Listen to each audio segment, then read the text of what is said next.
रामविलास पासवान बिहार के बड़े नेताओं में शुमार रहे हैं और दलित समाज से आने के बावजूद उन्हें दूसरे वर्गों का भी भरपूर समर्थन मिलता रहा।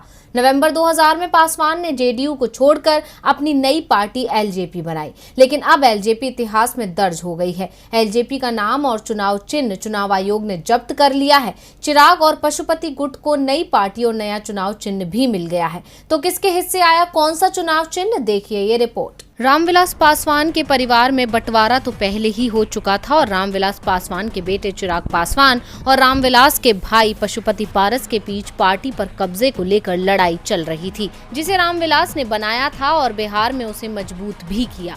हम बात कर रहे हैं लोक जनशक्ति पार्टी की, जिसे नवंबर 2000 में रामविलास पासवान ने बनाया। 2 दशक तक रामविलास पासवान एलजेपी के प्रमुख रहे। बाद में उन्होंने पार्टी में अपने बेटे चिराग पासवान को आगे बढ़ाना शुरू किया।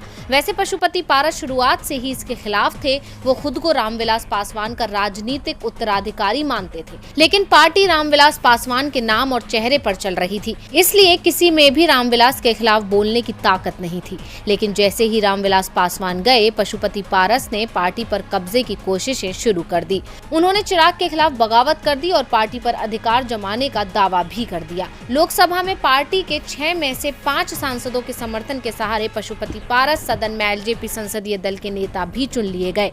उन्होंने खुद को एलजेपी का अध्यक्ष भी निर्वाचित करा लिया। चिराग और पशुपति के बीच ये लड़ाई चुनाव आयोग तक पहुंच गई।